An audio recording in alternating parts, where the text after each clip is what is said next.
Good morning everyone. हमने आपका chapter पिछला खत्म कर लिया था, पापा खो गए, और अब हम करेंगे पाठ 8 शाम एक किसान। ठीक है, किसकी रचना है? सर्वेश्वर दयाल सक्सेना। कवि का नाम सबसे पहले हम लिखते हैं,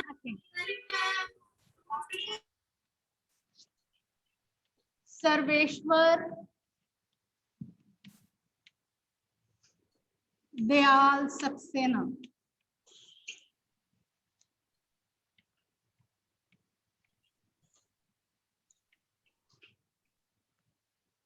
ठीक है बेटा, बुक्स निकालिए जल्दी से, साथ में पेंसिल ले लिए ताकि जो मुश्किल शब्द है वो लिख सकें। शाम एक किसान, रचना है, कविकार हैं इनके सर्वेश्वर दयाल सक्सेना। शाम एक किसान, इसमें उन्होंने शाम को मनुष्य का रूप दिया है। ठीक है, शाम को किस चीज का रूप दिया है? मनुष्य का रूप दिया है। जब प्रकृति को हम मनुष्य के आकार में चित्रित करते हैं या कल्पना करते हैं, तो ऐसा उन्होंने कविता में कल्पना की है कि शाम किस रूप में है? किसान रूप। ठीक है, कल्पना की है कि जो नेचुरल थिंग्स हैं वो किस में बदल गई हैं? ह्यूमंस में। ठीक है, तो यहाँ पे शाम एक किसान, शाम को एक किसान के रूप में जो कवि है वो देखता है या लेता है कविता में। आकाश का साफा बांधकर सूरज की चिलम खींचता बैठा है पहाड़। तो अब वो सभी प्राकृतिक चीजों को मानवीय रूप में देखता है। तो सबसे पहले कहता है आकाश का साफा बांधकर। साफा क्या होती है? पगड़ी। एक तो बहुत बार बोला है, खुद अपने आप को ना अनम्यूट कर दिया, म्यूट कर दिया। साफा पगड़ी,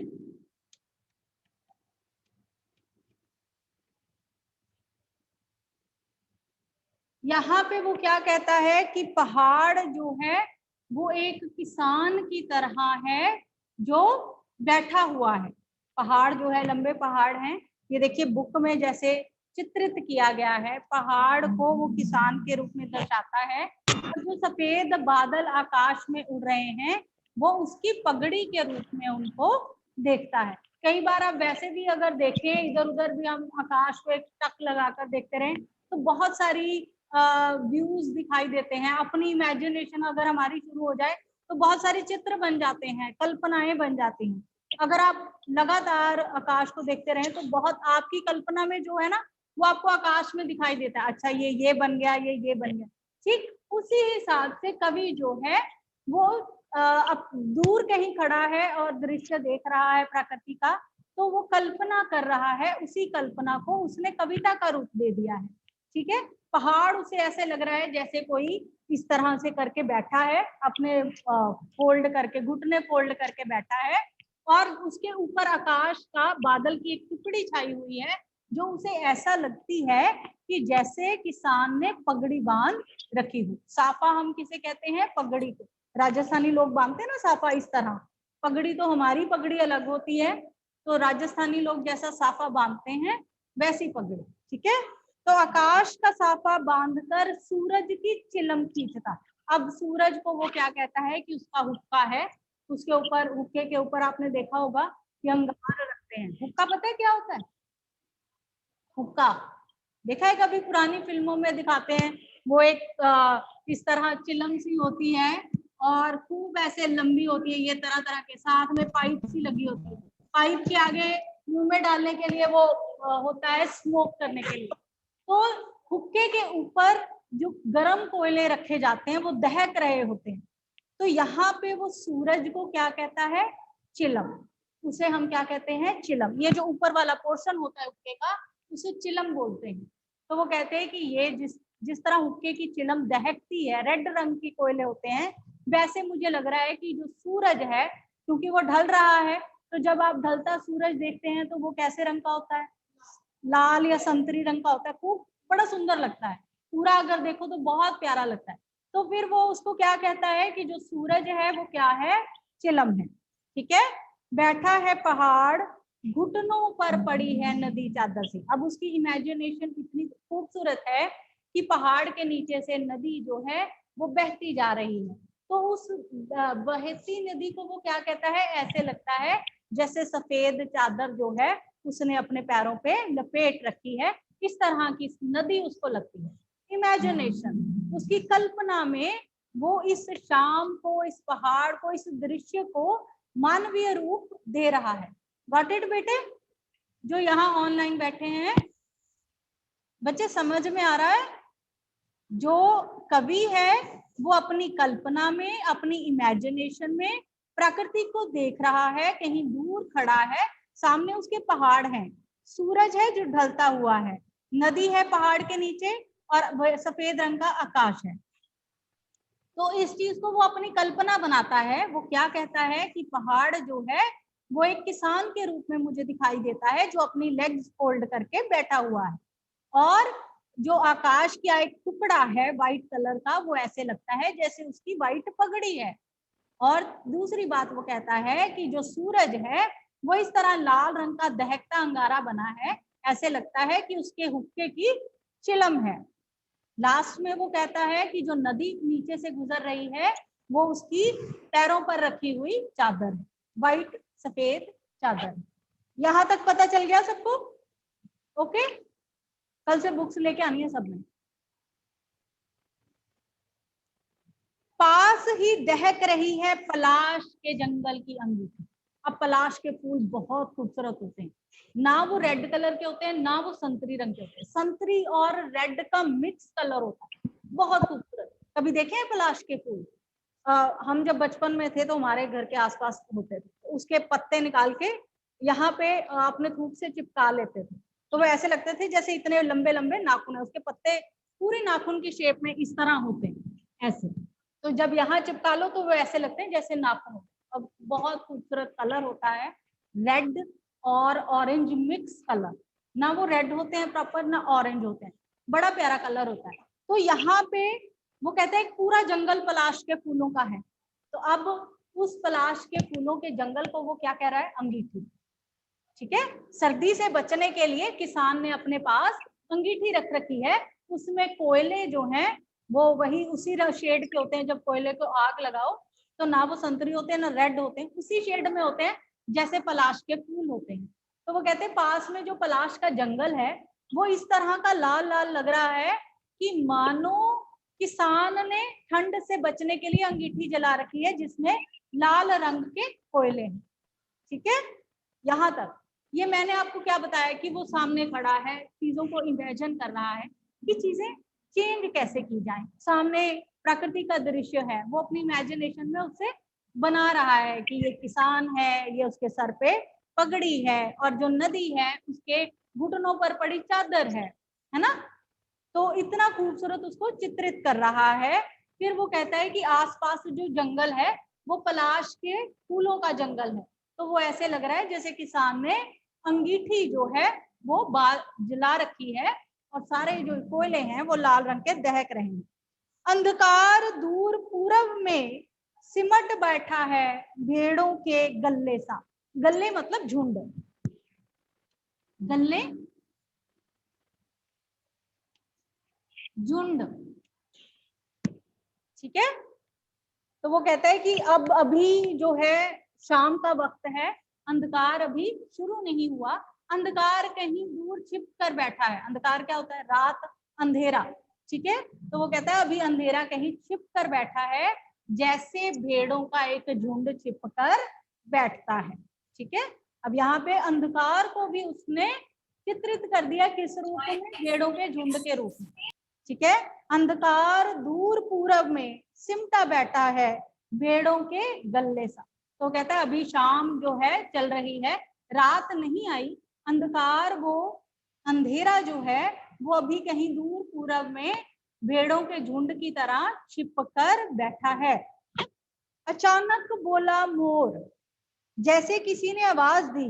सुनते हो, अचानक से मोर की केका केका की आवाज आती है, तो वो ये इमेजिन करता है कि मोर अपना किसान को कहता है अजी सुनते हो, चिलम औंधी, धुआं उठा, सूरज डूबा, अंधेरा छा गया। चिलम औंधी मतलब चिलम उलट गई। इट मीन्स कि जो सूरज था जो यहाँ था और वो डूब गया। चिलम औंधी उलट जाना।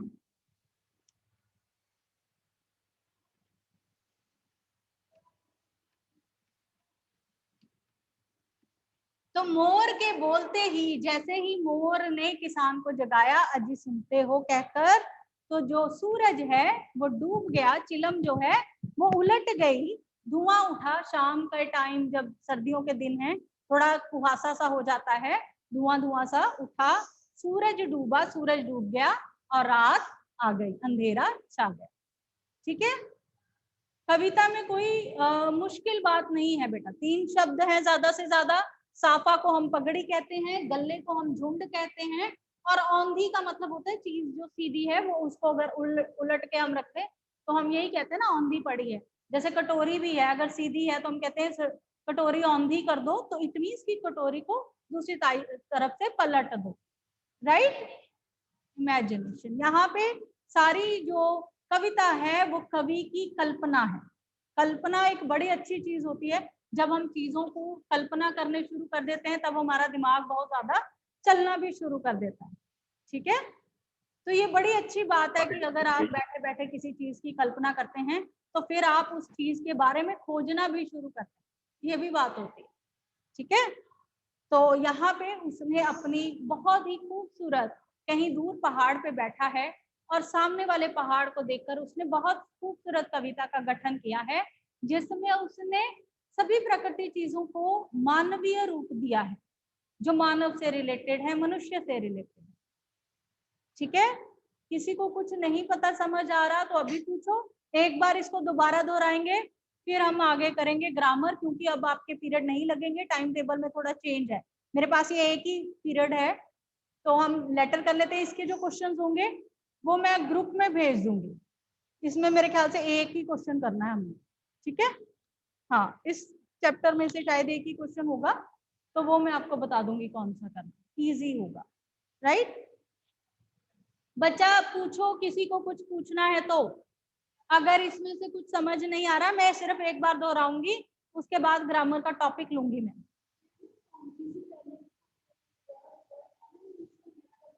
चिलम औंधी, मैंने बस बताया इसको हम क्या कहते हैं, चिलम। हुक्के के ऊपरी भाग को चिलम कहा जाता है। छोटी चिलमें भी होती हैं, वो देखिए जो ये इस तरह की होती है, सिंपल सिगार की तरह ऐसे होती हैं, उसमें भी भांग और वो भरा जाता है, क्या कहते हैं, कोयला, और फिर उसको ऐसे, देखा नहीं है बहुत सारी फिल्मों में, गाना देखा है वो दम मारो दम, देखा है गाना पुराना? नहीं देखा तो देखना, उसमें वो जीनत अमान हाथ में लेकर, है ना? हाँ, पुराने पिक्चर्स में वो भी चिलम होती है, उसको भी चिलम बोलते हैं। हाँ, ऊंची बोल। हाय राम, इसको अंगीठी नहीं पता, कभी नहीं देखी अंगीठी? अंगीठी में आग जलाते हैं, देखी नहीं कभी भी? गांव देहात में जाओ तो पता चले, हाँ, शहरों को क्या पता चलेगा अंगीठी क्या होती है। अंगीठी में कोयले जलाते हैं बेटा, जैसे फायर, इस तरह का एक डिब्बा सा लगा लो, वो मिट्टी का बना होता है। ठीक है, उसके ये 3 इस तरह के पाए होते हैं, और इसके अंदर कोयला रखते हैं, जिसकी वजह से वो हीट देता है। सर्दियों में जब गांव देहात में जाओ तो यही चीज होती है, वहां हीटर तो होते नहीं है, कोयला जलाओ और फिर अंगीठी पर हाथ सेकते रहो। ठीक है, हाँ, नीचे छेद सा होता है, उसमें से राख जो है निकलती रहती थी। हमारी नानी दादियां क्या करती थी, उस राख से बर्तन मांजती थी। अब तो ये विम वुम बहुत आ गए हैं ना, वो स्पेशली उस अंगीठी की राख सबसे शुद्ध होती थी, अच्छी होती थी। कई जगह गांव देहात में जैसे साबुन की जगह भी राख इस्तेमाल करते थे, वही वाली। हाँ, राख के साथ हाथ धो लिया करते। अब तो जमाना बहुत चेंज हो गया। मैं बात उस टाइम की कर रही हूँ जब मैं भी आपसे छोटी होंगी। हमारे नानी नानी का गांव था हिमाचल में, वहां मतलब ये सब चलते हैं। ठीक है, और जी पूछे नहीं, सबको समझ आ गई है तो एक बार दोबारा, कुछ पूछना नहीं है? हाँ, जशनप्रीत बोले बेटा, करो अपने आप को अनम्यूट। मैम अंगीठी क्या होती है? क्या क्या बच्चे? मैम अंगीठी। लो जी, एक और आ गया अंगीठी वाला। मैम जो अंगीठी क्या होती है? अंगीठी बेटा वो है कोयले वगैरह जिसमें डालकर आग सेकते हैं। अभी भी बहुत यहाँ पे भी मिल जाती है, मिट्टी का बना हुआ एक डिब्बा टाइप होता है जिसमें कोयले डालकर आग लगाई जाती है ताकि सर्दियों से सर्दी में बचाव किया जा सके। ओके,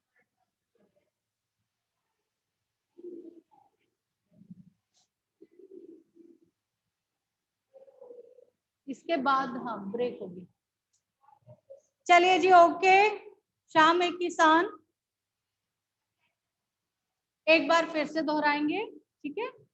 उसके बाद फिर हम अगला लेटर करेंगे। आप आकाश का साफा बांधकर सूरज की चिल्म खींचता बैठा है पहाड़।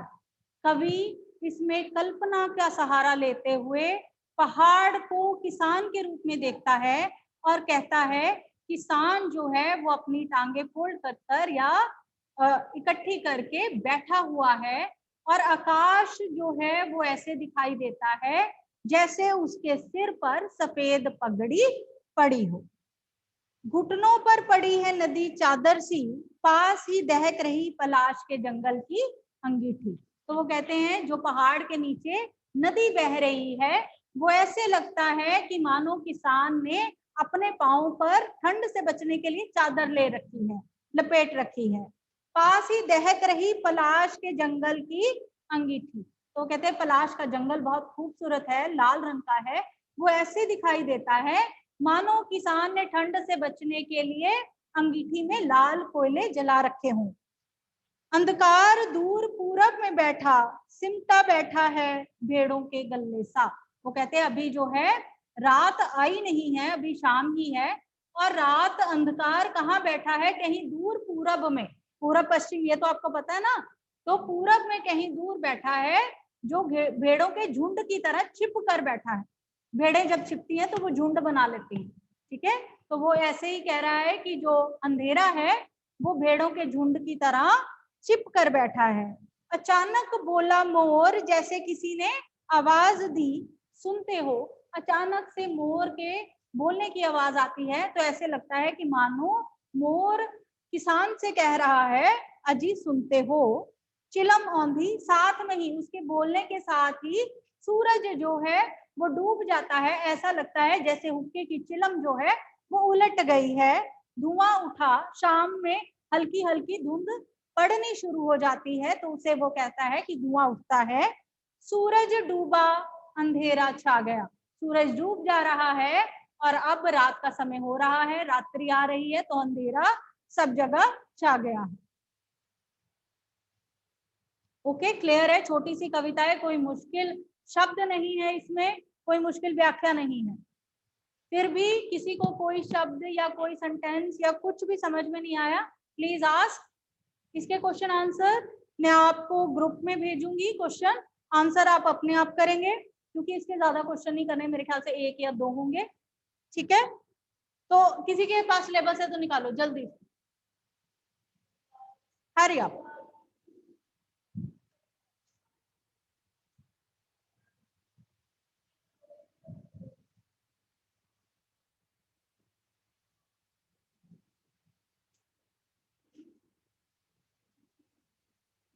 रखो बेटा, दे, thank you.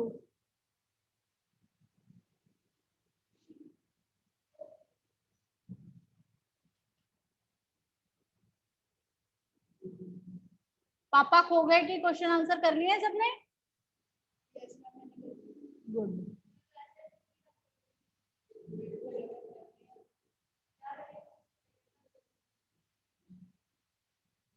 Okay, good if you have done. चलिए जी, इसके क्वेश्चन आंसर क्वेश्चन बाद में बता दूंगी मैं आपको। पंजाबी और हिंदी, हिंदी हिंदी, ये भी पंजाबी।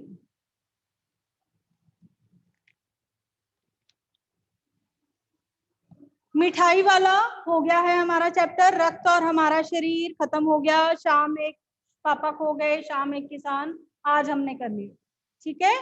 उसके बाद है आपके सिलेबस में विलोम शब्द, पर्यायवाची, एक शब्द हुआ, आवरे, लोकोक्तियां, ये छोड़ दो, ये बाद में करेंगे। मतलब छोड़ दो इट मींस कि नहीं है सिलेबस में, ऐसा नहीं है। ये शॉर्ट ग्रामर हम बाद में करेंगे, इजी होती है, हम साथ साथ में निकाल देंगे इसको। क्रिया, क्रिया कर ली हम सबने, अकर्मक क्रिया, सकर्मक क्रिया कर ली है ना। विशेषण, चार भेद, उसके बाद विशेषण बनाए भी मैंने आपको बता दिया था, ठीक है, ये हो गई। संधि अभी पढ़ी है, विराम चिन्ह अभी पढ़े हैं। पत्र आज करते हैं, मित्र भाई को निमंत्रण व बधाई पत्र करवाया मैंने पत्र पहले, नो, चलिए आज करते निमंत्रण पत्र। लो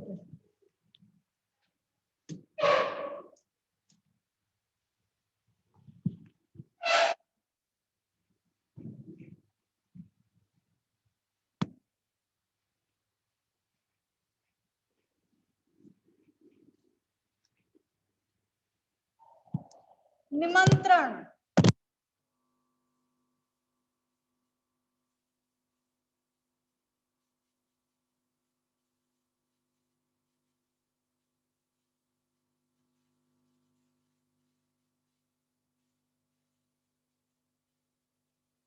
मैम आपकी वॉइस नहीं आ रही।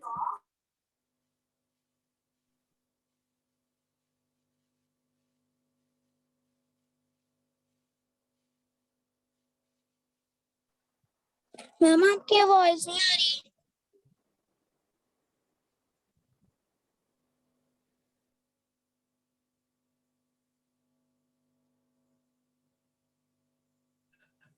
Ma'am your voice is not coming.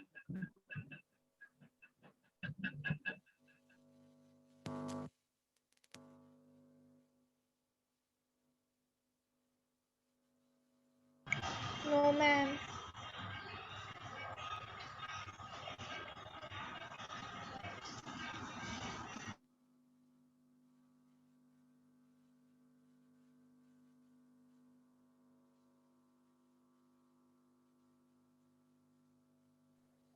Ma'am, your voice is not coming.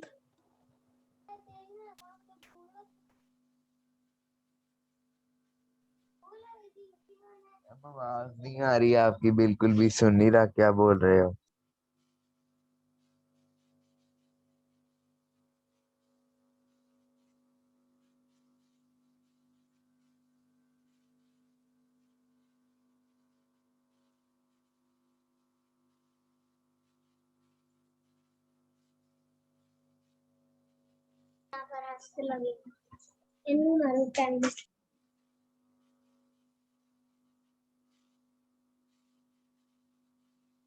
Ma'am आवाज नहीं आ रही। माइक का प्लग लूज हो गया है।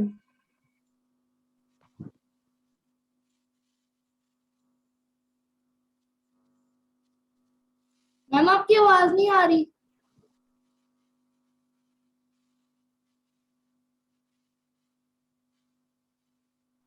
मैम अभी भी नहीं आ रही है। मैम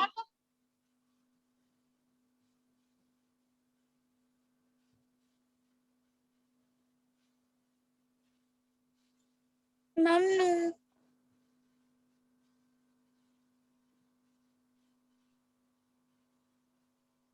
मैम आवाज नहीं आ रही। मैम लिपसिंग दिख रही है बस।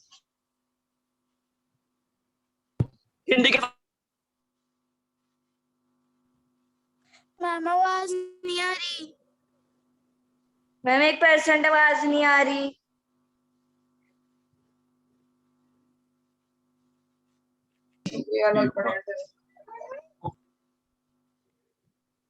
मैम आवाज, मैम बिल्कुल भी नहीं आवाज आ रही।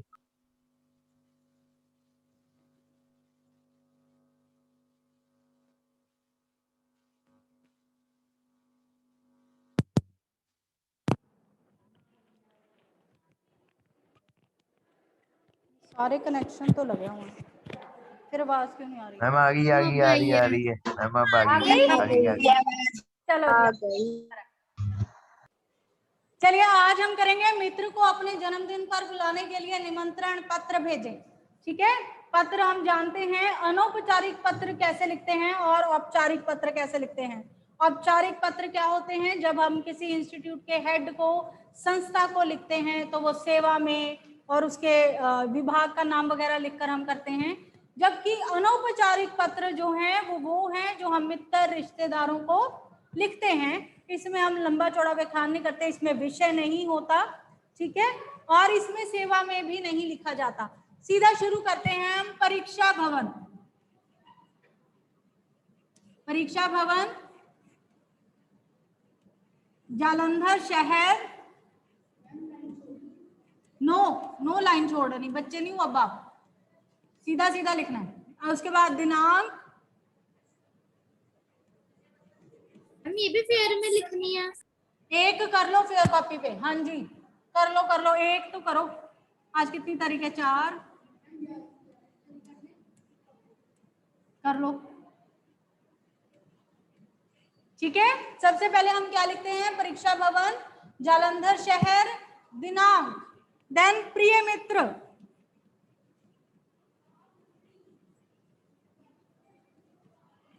प्यार से गले मिलना, सप्रेम नमस्ते, आप कुछ भी लिख सकते हैं, ओके।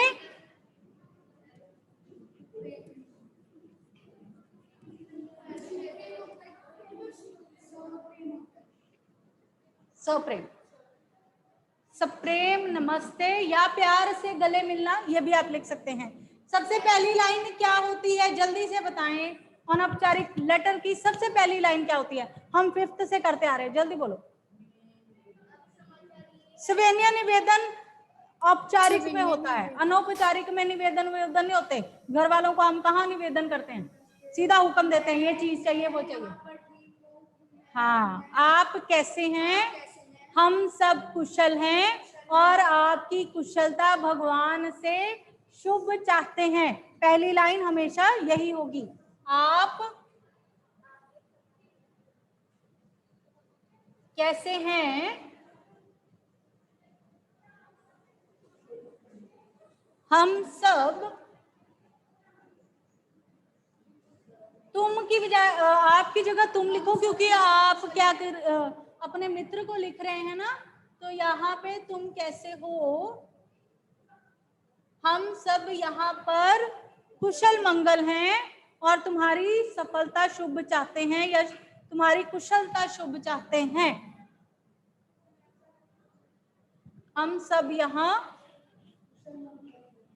कुशल मंगल हैं और तुम्हारी कुशलता शुभ चाहते हैं, तो लिख सकते हो।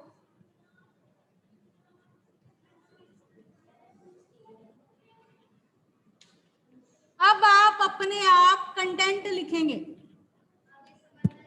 समाचार ये है कि परसों मेरा जन्मदिन है और अपने जन्मदिन पर मैं एक छोटी सी पार्टी रख रहा हूँ जिसमें मेरे कुछ दोस्त आएंगे। मैं चाहता हूँ कि आप भी मेरे जन्मदिन पर या तुम भी मेरे जन्मदिन पर अवश्य आओ। सब मिलकर बहुत मजा करेंगे। मैंने कुछ गेम्स भी रखी हैं, तुम आओगे तो मुझे बहुत खुशी होगी। हाँ, डेट लिख सकते हो आप, ठीक है। तुम आओगे तो मुझे बहुत खुशी होगी। यहाँ तक लिखने के बाद क्या लिखेंगे, अंकल आंटी को मेरा नमस्कार और जो भी कोई छोटा भाई बहन है उसको प्यार। यहाँ तक सब लिखोगे अपने आप। मैंने आपको बता दिया है कि निमंत्रण कैसे, पत्र कैसे भेजना है। आगे समाचार ये है कि इतनी तारीख को मेरा जन्मदिन है, कि अपने जन्मदिन पर मैंने एक छोटी सी पार्टी रखी है, मेरे बहुत सारे मित्र भी आ रहे हैं।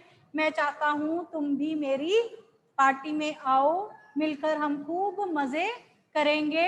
मुझे बहुत खुशी होगी अगर तुम आओगे, ठीक है। उसके बाद लास्ट में लिखेंगे अंकल आंटी को नमस्ते और निधि को प्यार। लास्ट में हम क्या लिखते हैं, पत्र लिखने वाला। पत्र लिखने वाला तुम्हारा मित्र या तुम्हारा प्रिय मित्र डैश डैश नाम डैश डैश पता। इस डैश डैश में अपना नाम पता नहीं भरना है, इसको वही करना है, डैश डैश ही रहने देना है।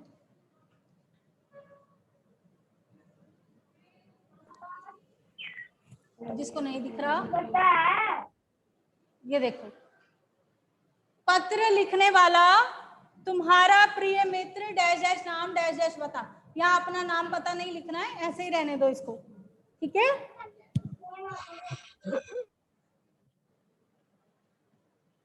इजी है, कोई मुश्किल नहीं है। जब हम अनौपचारिक पत्र लिखते हैं तो सबसे पहले हम लिखते हैं परीक्षा भवन जालंधर शहर, उसके बाद हम दिनांक देते हैं, फिर हम लिखेंगे प्रिय मित्र, आगे सप्रेम नमस्ते या प्यार भरे गले मिलना, तुम कैसे हो, हम सब यहाँ कुशल हैं और तुम्हारी कुशलता भगवान से शुभ चाहते हैं, ठीक है।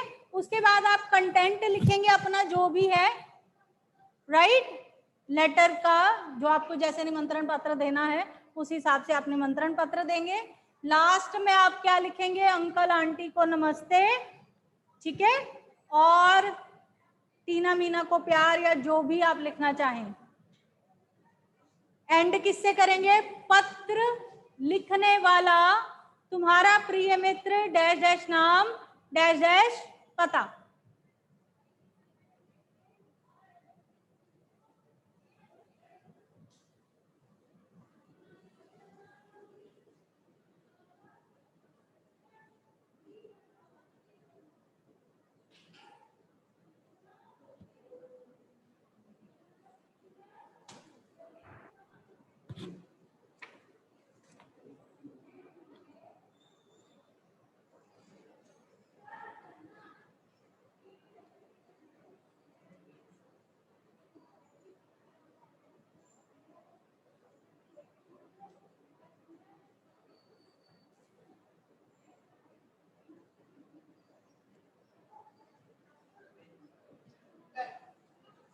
Very good.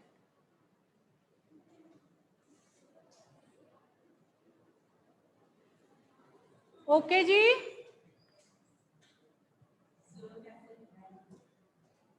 किस चीज का बेटे?